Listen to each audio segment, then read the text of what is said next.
No último dia 9 de abril, a ESPN Brasil anunciou o afastamento de 6 jornalistas após críticas à CBF e principalmente ao presidente Edinaldo Rodrigues em um programa.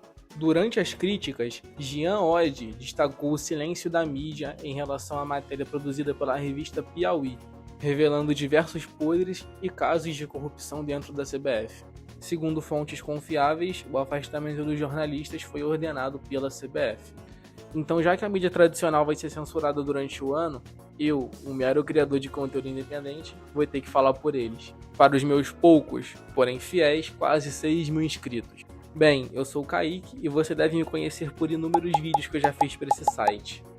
Então, desde já eu peço para que você se inscreva, curta esse vídeo, porque mais de 90% das pessoas que me assistem não são inscritas, então a tua inscrição me ajuda muito. E bora pro assunto.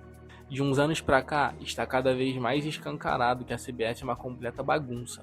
Em 2021, o presidente Rogério Caboclo foi afastado do cargo após diversas acusações de assédio moral e sexual, e posteriormente pagou uma multa de R$100 mil para não ser denunciado. Rogério escapou da Justiça dos Homens, para surpresa de 0 pessoas, e perdeu o cargo definitivamente no decorrer desses fatos. Depois disso, ele foi sucedido interinamente por Antônio Carlos Nunes por 2 meses, e após esse curto período é onde entra o protagonista desse roteiro. Edinaldo Rodrigues assume a CBF interinamente em agosto de 2021 e posteriormente de forma definitiva em uma eleição polêmica e com diversos recursos na justiça, que não é novidade para quem acompanha o futebol brasileiro. Após cumprir seu primeiro mandato com fatos contraditórios, como o péssimo calendário do futebol brasileiro, a obrigatoriedade de boas campanhas nos campeonatos estaduais para obter vaga na Copa do Brasil, péssima arbitragem e diversos fracassos da seleção brasileira, Edinaldo se reelegeu agora em 2025 de forma unânime após desistência de Ronaldo Nazário, o fenômeno, e a ausência de concorrentes. E a pergunta que fica depois disso tudo é: por que as federações sequer conversaram com o Ronaldo, que tinha um bom projeto? Como ele se reelegeu tão facilmente, mesmo com esse retrocesso notável? Até então não tínhamos respostas concretas, apenas suposições, visto que a CBF é uma instituição privada, sem portal de transparência e coisas do tipo. Até que chega o dia 4 de abril.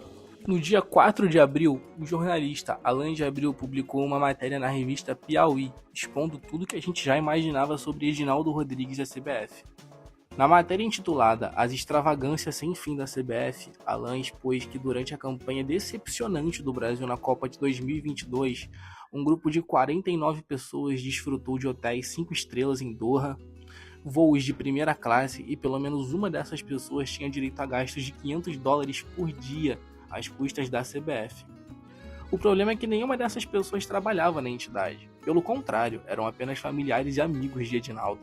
Até amigos da política, imprensa e outras áreas aproveitaram o Mundial às custas da entidade, como o deputado federal José Alves Rocha, do Partido União Brasil, da Bahia, que viajou com a mulher, e como ele é um político, a gente tem acesso ao salário dele, e ele ganha R$ 33.763 por mês.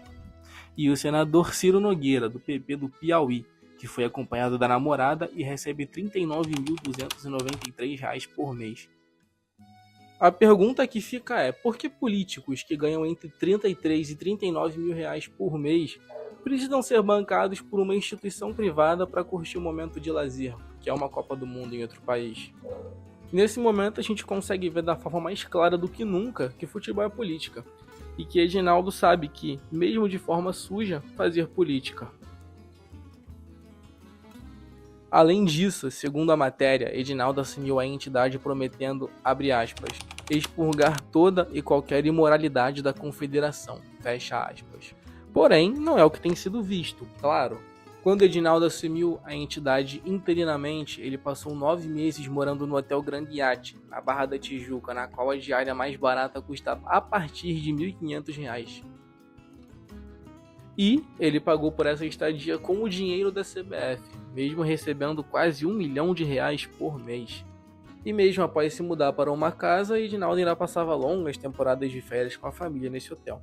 Ainda falando de imoralidades, a arquiteta Luísa Xavier da Silveira Rosa revelou em entrevista que descobriu uma câmera escondida no refeitório dos funcionários, a qual as imagens iam diretamente ao Edinaldo. Luiza também revelou que sofreu todo tipo de assédio dentro da confederação, seja moral ou sexual, desde presidentes de federações até o próprio presidente da CBF. A arquiteta, que em 2022 recebeu uma proposta para trabalhar na FIFA durante a Copa do Catar, teve seu pedido de demissão recusado por Edinaldo, que a nomeou como diretora de patrimônio da CBF, com um salário de R$30 mil, sendo que o diretor anterior, segundo ela, recebia 92 mil. Um funcionário da CBF que não se identificou disse que após ser contratado pela confederação, recebeu um bilhete dos colegas que dizia: "Cuidado com o que você fala, tem grampo por toda parte aqui." Essa é a imoralidade que seria expurgada, né, Edinaldo? Agora, chegamos para mim no ponto alto dessa história, que explica como ele se manteve no poder com tanta facilidade. Até 2021, cada presidente de federação recebia um salário de R$50 mil por mês, que aumentou para R$215 mil por mês, com direito até 16º, com Edinaldo no poder. Você acha mesmo que alguma federação iria aceitar sequer conversar com o Ronaldo depois de um faz-me rir desse? Porra, nem eu. Além disso, mesmo com faturamento bilionário, a CBF cortou verba para o treinamento dos árbitros, que agora é feito apenas por EAD. Quer saber o resultado disso? No último ano foram 110 árbitros suspensos devido a erros e falhas graves. E novos erros vêm sendo cometidos todos os dias no Campeonato Brasileiro. Em 2023, Edinaldo chegou a ser destituído do cargo após a Justiça Comum do Rio de Janeiro julgar sua eleição como irregular.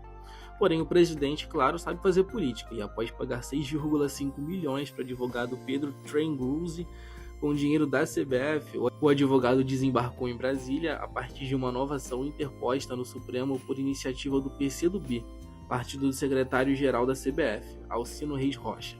O julgamento do recurso do PCdoB caiu nas mãos do ministro Gilmar Mendes, quem diria.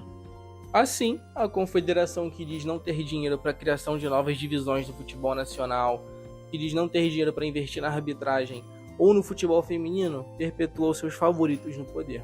Eu não vou tirar a conclusão final disso, eu vou deixar isso para vocês, fiquem à vontade para comentar nesse vídeo, porque eu não quero que esse vídeo vire receita de bolo na internet. E créditos totais ao jornalista Alain de Abreu, enfim, por todo o seu trabalho jornalístico, e a revista Piauí pela publicação dessa matéria maravilhosa. Muito obrigado por assistir e eu te vejo por aí. Valeu!